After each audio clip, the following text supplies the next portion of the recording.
Muito bem, vamos lá, vamos continuar aí dando sequência aos direitos fundamentais em espécie, né? Tanto para estudo acadêmico quanto para estudo do ensino médio, para fins de ter um arcabouço, uma argumentação aí para a redação do Enem, tá joia? E começamos por ela, evidentemente, o direito à vida, ok? Eu tenho aqui um esbocinho, né, que eu estou seguindo aqui na frente do meu computador, e a gente começa então com a previsão legal desse direito à vida, ok? Está lá no artigo 5º caput da Constituição, que fala o seguinte, né, que todos são iguais perante a lei, sem distinção de qualquer natureza, garantindo-se aos brasileiros e aos estrangeiros residentes no país a inviolabilidade do direito à vida, e aí ele segue, tá joia? Enfim, vamos lá, pessoal.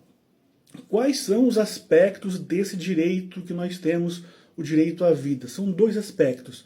O primeiro é o aspecto de continuar, o nosso direito, na verdade, de continuar vivo, né? De não ser morto. O Estado, então, ele tem que ter uma prestação negativa, ele não pode nos matar, tá joia? Começamos por aí, ok? E o segundo aspecto é o direito de uma vida digna, e a gente vai conjugar aí o artigo 5º com o artigo 1º, inciso 3 da nossa Constituição. Tá?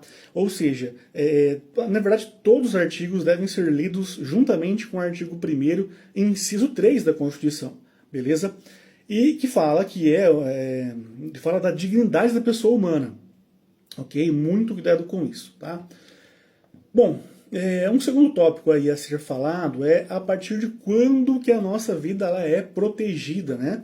Qual que é o início da proteção constitucional desse nosso direito que estamos agora comentando? Bom, a nossa Constituição ela não traz uma resposta, né?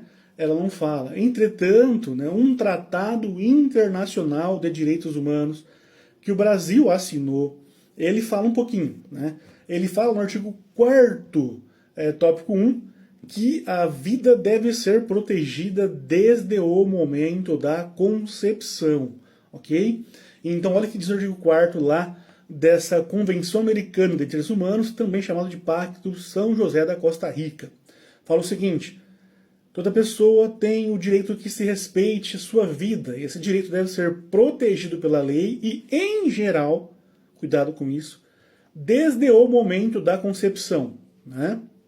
Então já começa por aí, relatando um momento de proteção que é o da concepção.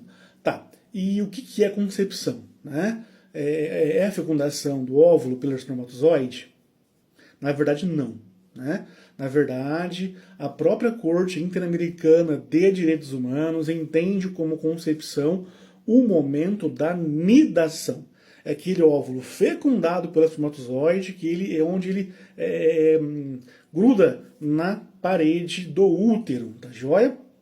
Então, nesse caso, a partir desse momento que nós temos o direito à vida, tá? Ou seja, a simples fecundação, ela não é coberta, ela não é protegida. Portanto, consequência prática disso, a pílula do dia seguinte não é aborto, ok? Cuidado com isso, galera.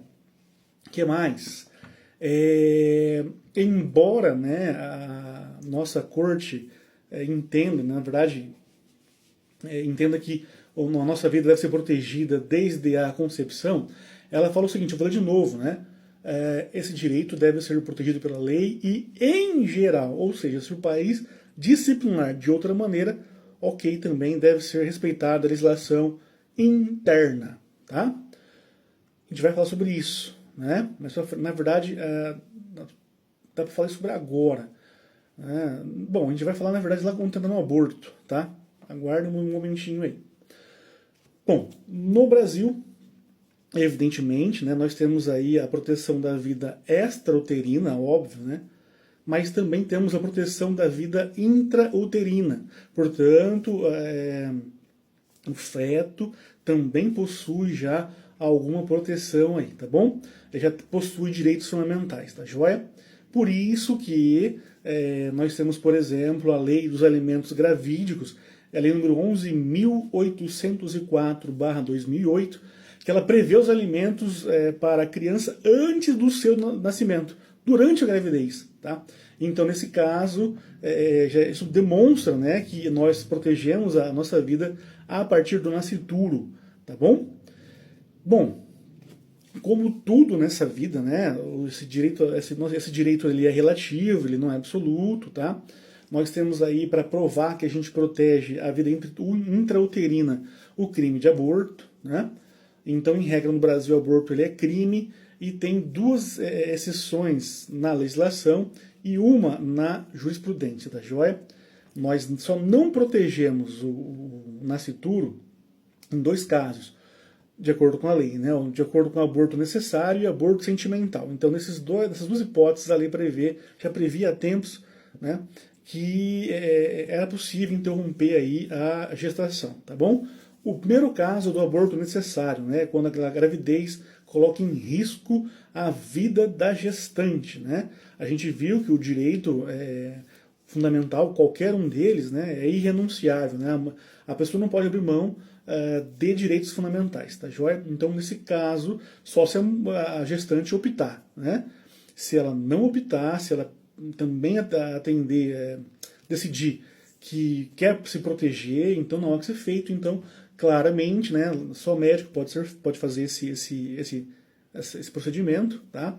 E tem que ter um laudo, né, comprovando que aquela gravidez coloca em risco a vida da gestante. Não é a saúde, é a vida, né? Ou é a gravidez ou é a vida, tá bom? Então o laudo está bem certinho, bem redondinho. O segundo caso é sobre aborto sentimental, quando aquela gravidez ela vem de um estupro, ela é decorrente de um estupro, né?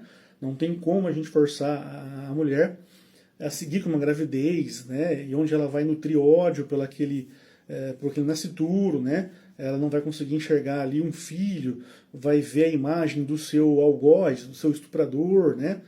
Para sempre. Então, não tem como a gente forçar ela a seguir com a gravidez. Se ela quiser, não tem nenhum problema. Né? Hoje a gente também tem legislação, né, prevendo a entrega da criança, quando a mãe, por algum motivo, né, não tem condições, ou pode ser esse caso, não consegue, né, nutrir sentimentos para aquela criança, o ECA. Né, o ECA ele já estabelece uma possibilidade da mãe entregar a criança para adoção, né, e depois rompe os contatos, né, não tem mais nenhum laço entre filho e mãe, né, tudo isso para evitar que a mãe pratique aí o aborto clandestino, né, para evitar maiores dores, né, para evitar a morte de uma criança que também é uma pessoa, um ser com vida, tá bom? Então é possível a gente também ter essa possibilidade aí. Bom, a terceira possibilidade de aborto nem é aborto, né? Trata-se da interrupção da gestação de feto anencefálico, ok? A criança então nasce sem nenhum cérebro, né? A criança ela não tem, na verdade, tudo bem que é uma polêmica aí, né? Mas enfim, entende-se que se ela não tem cérebro, não tem vida, né? Assim que cortou o cordão umbilical, a criança morre. Os órgãos, alguns órgãos funcionam, como o coração, o pulmão, mas assim que interrompe a ligação entre mãe e filho, aqueles órgãos param, tá?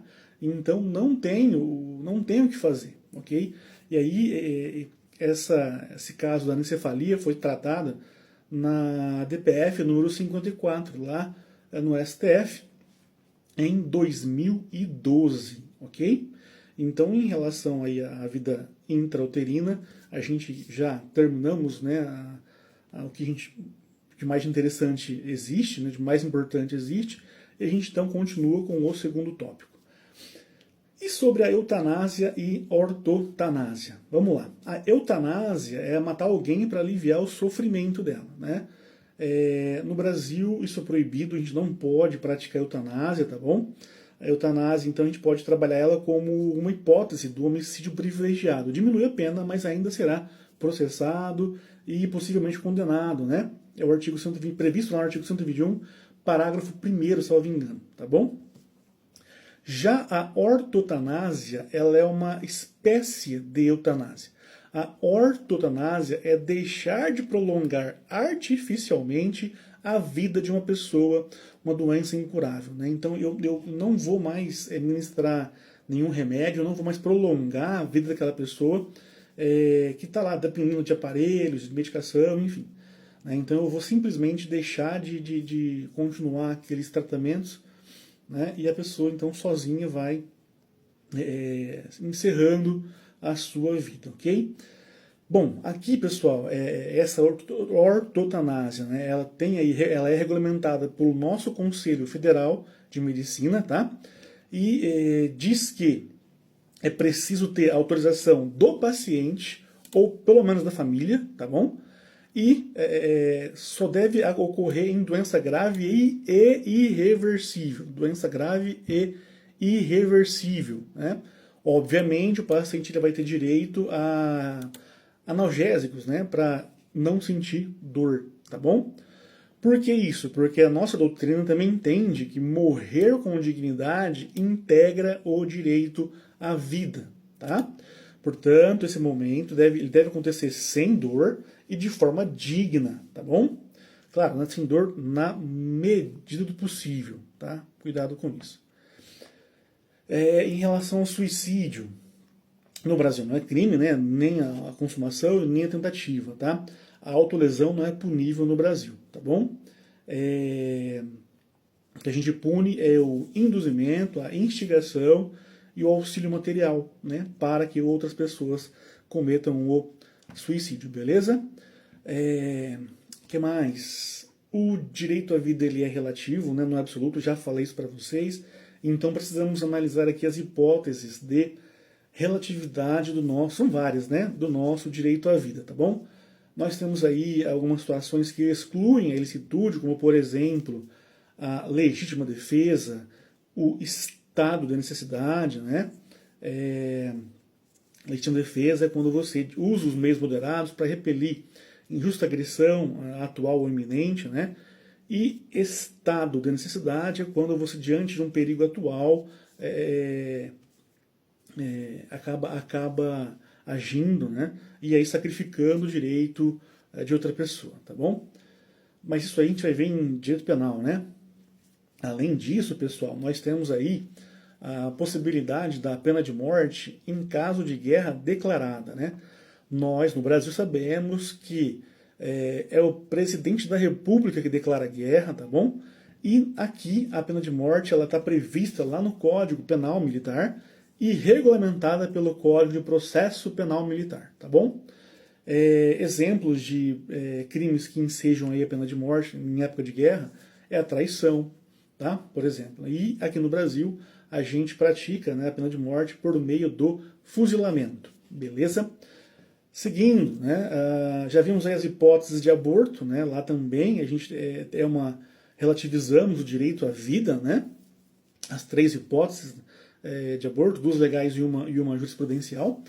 Ainda temos a lei do abate, né? Na verdade é o Código Brasileiro de Aeronáutica, lá no artigo 303, que prevê a destruição de aeronaves consideradas hostis, tá bom?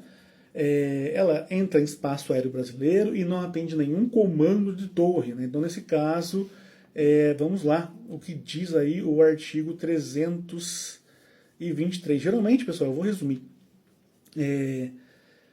Tenta comunicação, não consegue. Dois aviões, né, da Força Aérea Brasileira tentam comunicar, não consegue. Dão tiro de alerta, o avião não reage, não obedece.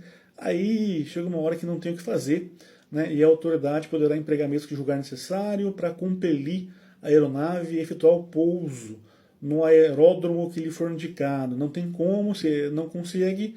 Então vamos lá. Esgotados os meios coercitivos legalmente previstos, a aeronave será classificada como hostil, ficando sujeita à medida de destruição. Tá? E aí, então, após autorização do presidente da República ou autoridade por ele delegada. Então, o presidente que determina, ou alguém que ele delegou. Tá bom? É basicamente isso. Joia? Bom, com isso, então, a gente encerra a nossa primeira... primeiro bate-papo, né? Bate-papo, não tem diálogo, né?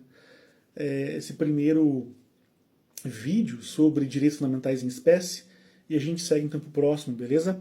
Até lá, valeu, tchau, tchau.